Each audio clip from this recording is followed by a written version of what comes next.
सेठ से लक्ष्मी जी रूठ गई। जाते हुए बोली, मैं यहां से जा रही हूं, अब मेरी जगह नुकसान आएगा, तैयार रहना, और अगर तुम जाते जाते मुझसे कुछ मांगना चाहते हो तो बोलो।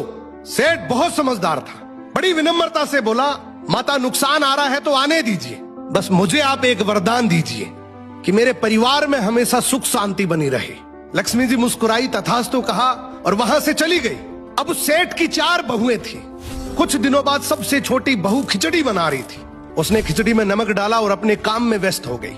तभी दूसरी बहू आई और उसने खिचड़ी को बिना चखे ही और नमक डाल दिया और वो भी अपने काम में व्यस्त हो गई। ऐसे एक एक करते तीसरी और चौथी बाकी की 2 बहुएं भी आई, उन्होंने भी खिचड़ी को बिना चखे ही उसमें नमक डाल दिया। अब रात को सबसे पहले सेठ खाना खाने बैठा। जैसे ही उसने खिचड़ी का 1 चम्मच लिया, उसे महसूस हो गया कि इसमें बहुत ज्यादा नमक है, और सेठ जी तुरंत समझ गए कि नुकसान आ चुका है। किसी से कुछ नहीं कहा, चुपचाप खिचड़ी खाई और चला गया। अब सेठ के बाद खाना खाने की बारी आई सबसे बड़े बेटे की।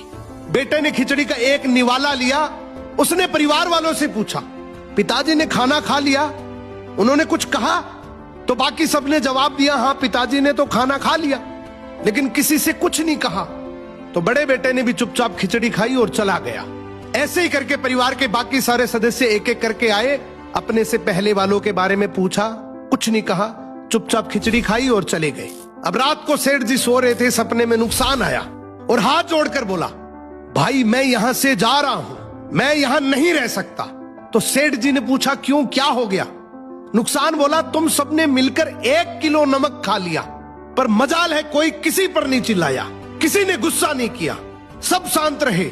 अब जिस परिवार में इतनी सुख शांति हो, आपस में इतना प्यार हो, वहां पर मैं नहीं रह सकता।